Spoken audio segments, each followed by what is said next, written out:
তিনটি আমল করার পরে যখন আল্লাহ পাক রব্বুল আলামিনের কাছে কোনো জিনিসের জন্য দোয়া করবেন, সাথে সাথে দোয়া কবুল হয়ে যাবে। আপনার মনের মধ্যে অনেক অনেক আশা। তিনটি আমল করবেন, দোয়া করবেন, যা করবেন তাই পেয়ে যাবেন, যা চাইবেন। আজকে আমি সেই তিনটি আমল সম্পর্কে আপনাদেরকে তথ্য দেওয়ার চেষ্টা করব। একটু সবর করেন, ভিডিওটি শুরু থেকে শেষ অবধি দেখতে থাকুন। আর হ্যাঁ, এখনো পর্যন্ত যারা লাইক করেন নাই অবশ্যই একটি লাইক দিয়ে ফেলেন, আর চ্যানেলটি সাবস্ক্রাইব করে পাশেই থাকুন। সম্মানিত দিনী ভাই বোন, আমরা দোয়া করি আল্লাহ তাআলার কাছে। আল্লাহ পাক রব্বুল আলামিন নিজেও আমাদেরকে শিখিয়ে দিয়েছেন, উদউনি আস্তাজিব লাকুম। আল্লাহ বলেছেন কি, হে দুনিয়ার মানব, হে দুনিয়ার মানুষ, তোমরা আমার কাছে দোয়া করো। রব্বুল আলামিন বলেন, আমি তোমাদের দোয়া কবুল করে নেব। তোমাদের কাছে দোয়া করা আমার কাজ, তোমাদেরকে দিয়ে ফেলা। আচ্ছা বলুন তো, আমাদেরকে এক ফোঁটা পানি থেকে অস্তিত্ব দিয়েছেন কে? আল্লাহ। আজকে আমরা শক্ত হয়ে গেলাম, আজকে আমরা যুবক হয়ে গেলাম, যুবতী হয়ে গেলাম, বৃদ্ধা হয়ে গেলাম, হাঁটার মতো শক্তি হয়ে গেছে, আমাদেরকে দিয়েছেন কে? আল্লাহ। বর্তমান সমাজের মানুষ অভাবে পড়ে গেলে, কোনো জিনিসের প্রয়োজন হইলে বেশিরভাগ মানুষ কিন্তু আল্লাহ পাক রব্বুল আলামিনের কাছে চাই না। চাই কার কাছে জানেন? মাজারে চলে যায়, বিভিন্ন পুকুরে চলে যায়, মাছকে খাবার দিয়ে থাকে, নাউজুবিল্লাহ। মেরে দোস্ত, রব্বুল আলামিনের কাছে দোয়া করেন, রব্বুল আলামিনের কাছে চাইতে থাকেন। রব্বুল আলামিনের কাছে যা কষ্টের মধ্যে আছেন সব শেয়ার করে ফেলেন। আল্লাহ তাআলা এত এত বেশি দিবেন কোনো চিন্তাও করতে পারবেন না। কেননা সারা পৃথিবীর মানুষ, আপনি যার কাছে যাইবেন না কেন, আপনাকে অভাব দেখাইতে পারে, কিন্তু রব বলেন, আমার কাছে দোয়া করলে আমি খুশি। আমার কাছে যদি দোয়া না করো আমি কিন্তু নারাজ হয়ে যাই। বিশ্বনবী মুহাম্মদুর রাসূলুল্লাহ বলেছেন, মান লাম ইয়াসআলিল্লাহ ইয়াগদাব আলাইহি, মান লাম ইয়াসআলিল্লাহ ইয়াগদাব আলাইহি। বিশ্বনবী বলেন, হে দুনিয়ার মানুষ তোমরা শোনো, যেই ব্যক্তি রব্বুল আলামিনের কাছে দোয়া করে না, রব্বুল আলামিনের কাছে মেসেজ দেয় না, ওই সমস্ত ব্যক্তির উপরে রব্বুল আলামিন কিন্তু নারাজ অবস্থায় থাকে। দোয়া করতে হবে, রব্বুল আলামিনের কাছে বেশি বেশি চাইতে হবে। যত বেশি চান আল্লাহ তাআলা আপনার উপর খুশি থাকে। দুনিয়ার মানুষের কাছে চাইতে গেলে মানুষ মুখ বন্ধ করে ফেলে, দরজা বন্ধ করে ফেলে। হাই আল্লাহ পাক বলেন, বান্দারে আমি তো তোমাদের জন্য কখনো দরজা বন্ধ করি না, আমার দরজা 24টা ঘন্টায় কিন্তু তোমাদের জন্য খোলা। এমনকি আমি আল্লাহ সবসময় তোমাদের দিকে তাকিয়ে থাকি। গোলাপ, কতদিন হয়ে গেল তুই আমাকে ছেড়ে অন্য জায়গার মধ্যে চলে গেলি, একটু দোয়া কর, একটু চা, আমি তোকে দেওয়ার জন্য কিন্তু 24 ঘন্টা পর্যন্ত আমি অপেক্ষায় থাকি। বান্দা কখন চাইবি, তোকে আমি কখন দিতে পারবো। আচ্ছা বলুন তো, সমাজের মানুষকে আল্লাহর কাছে চায়। ওই যে বলেছিলাম, অনেকবার আপনাদেরকে শোনাইছি, বিশ্বনবী মুহাম্মদুর রাসূলুল্লাহ সাল্লাল্লাহু আলাইহি সাল্লামের এক জামানার বৃদ্ধা মহিলা, তার বাড়ি থেকে জিনিস চুরি হয়ে গেছে।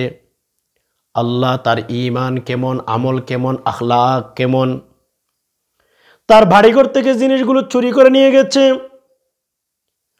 সাথে সাথে বাড়িতে আইসা উযু করে ফেললেন। উযু করার পরে 2 রাকাত নামাজ পড়লেন, রব্বুল আলামিনের কাছে দোয়া করতেছিলেন, আল্লাহ আমার বাড়িঘরের জিনিসগুলো চুরি হয়ে গেছে, আমি তো বাড়ির মধ্যে ছিলাম না, আল্লাহ আমার জিনিসগুলো আপনি ফিরিয়ে দেন। কিতাবের বর্ণনায় পাওয়া যায়, মুসান্নিফগণ লিখেছেন, ওই ব্যক্তি দোয়া করতে দেরি হয়, দোয়া শেষ করতে করতেই আল্লাহ পাক রব্বুল আলামিন ওই ব্যক্তির, ওই মহিলার জিনিসগুলো বাড়ির মধ্যে ফিরিয়ে দিয়েছেন। সুবহানাল্লাহ বলেন। আর আমরা দোয়া করি, 1 বছর হয়, 2 বছর হয়, দোয়া কবুল হয় না কেন? মেরে দোস্ত, আমরা গুনাহ করতে করতে করতে করতে কিন্তু আমরা নিজেকে ধ্বংস করে ফেললাম। আমাদের আমল ঠিক নাই, সুদী লেনদেন করি, মিথ্যা কথা বলি, ফরজ নামাজের কোনো খবর নাই।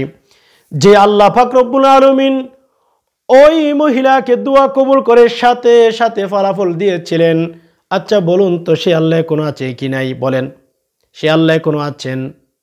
যদি সাহাবীদেরকে দিতে পারে, যদি ওই বৃদ্ধা মহিলাকে দোয়া করার সাথে সাথে আল্লাহ তাআলা ফলাফল দিতে পারেন, আপনাকে কেন দিবেন না? আমাকে কেন দিবে না? একটু চিন্তা করেন। চাওয়ার মতো চাইতে পারলে রব কোনো বান্দাকে ফিরিয়ে দেয় না। চাওয়ার মতো চাইতে হয়, রব যেন আমাদের উপর রাজি থাকে। তো যাই হোক, 3 সময় দোয়া করলে রব্বুল আলামিন দোয়া কবুল করে থাকেন। 3 সময় দোয়া করতে হবে। নাম্বার 1, আমি বলবো তাহাজ্জুদের নামাজ পড়বেন। তাহাজ্জুদের নামাজের ক্ষেত্রে অলসতা আমাদের বেশি, নারী বলেন পুরুষ বলেন। মেরে দোস্ত জানেন, আল্লাহ পাক রব্বুল আলামিনের কাছে তাহাজ্জুদের নামাজের সময় যদি দোয়া করতে পারেন, বিশ্বনবী বলেন প্রথম আসমানের শেষ রাতে আল্লাহ এসে যায় বান্দাদেরকে দেওয়ার জন্য। বান্দা দোয়া কর দিয়ে দেব, যা চাবি তাই দিয়ে ফেলবো। কে বলেন? আল্লাহ বলেন।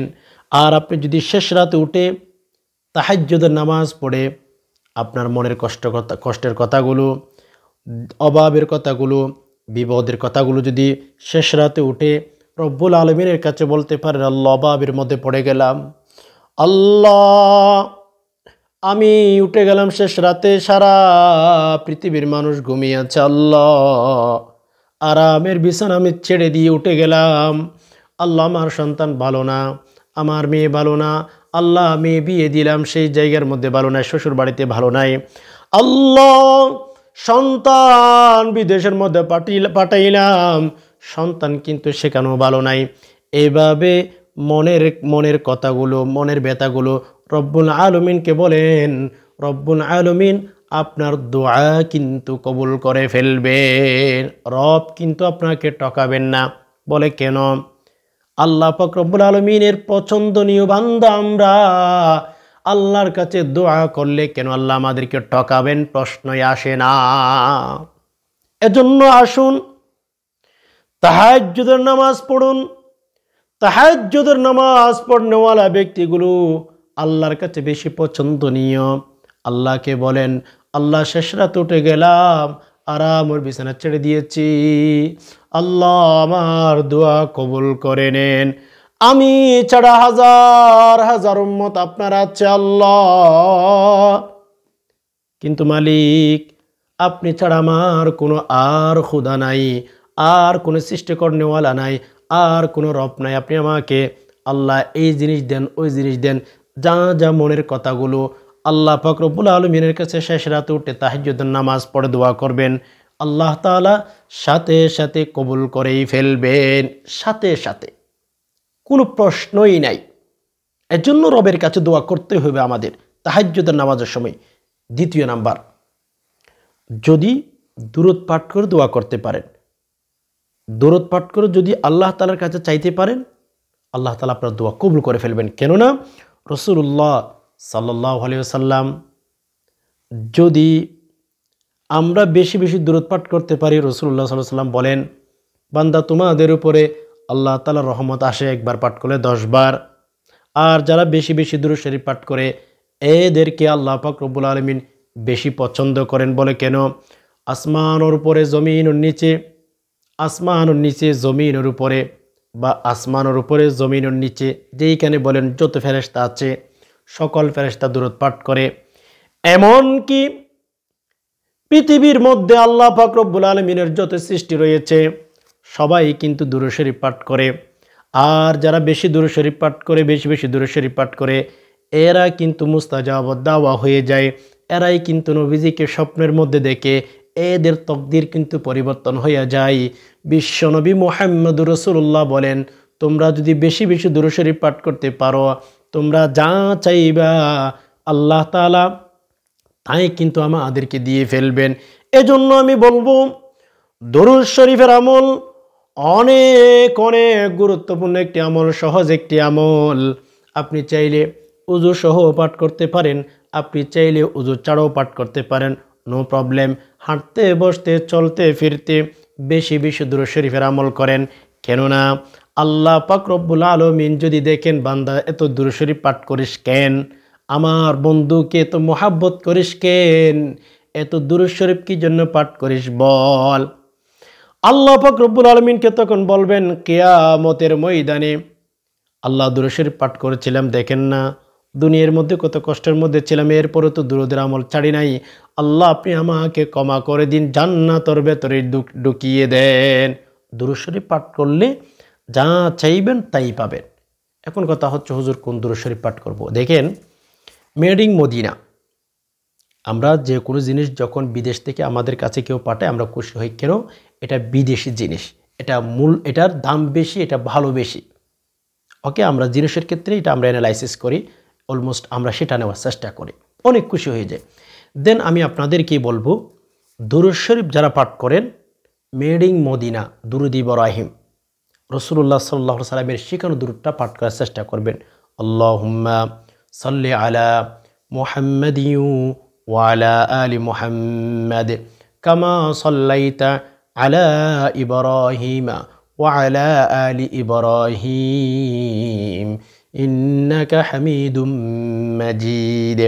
আল্লাহুম্মা বারিক আলা মুহাম্মাদিন ওয়া আলা আলি মুহাম্মাদ কামা বারাকতা আলা ইব্রাহিমা ওয়া আলা আলি ইব্রাহিম ইন্নাকা হামিদুম মাজিদ। দুরূদ ইব্রাহিম পৃথিবীর সর্বশ্রেষ্ঠ দুরূদ। দুরূদের জগতের ভেতরে যত দুরূদ আপনি পাবেন, সর্বশ্রেষ্ঠ দুরূদ হচ্ছে দুরূদ ইব্রাহিম। যদি পাঠ করতে পারেন, রব্বুল আলামিন বেশি বেনিফিট দিবেন।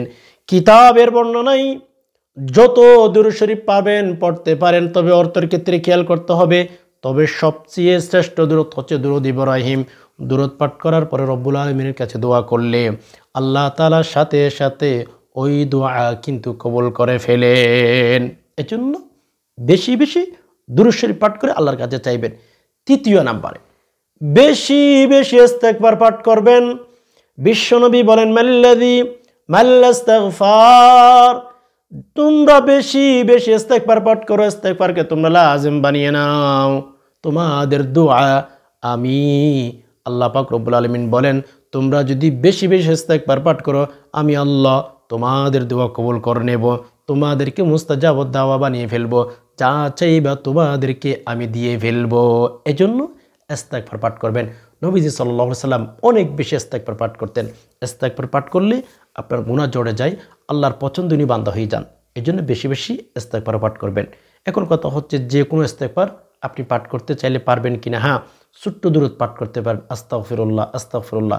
লম্বা ইস্তেগফার আছে, আস্তাগফিরুল্লাহাল্লাযী লা ইলাহা ইল্লা হুয়াল হাইয়ুল কাইয়্যুম ওয়া আতুবু ইলাইহি। যে কোনো ইস্তেগফার আপনি পাঠ করতে পারেন। এই তিনটি আমল যদি আপনি করতে পারেন, ইনশাআল্লাহ যা চাইবেন আল্লাহ তাআলা আপনাকে দিয়ে ফেলবেন। আশা করি বিষয়টি বুঝতে পেরেছেন। রব্বুল আলামিন আমাদের সকলকে এই তিনটি আমল বেশি বেশি করার তৌফিক দান করুক, আমিন।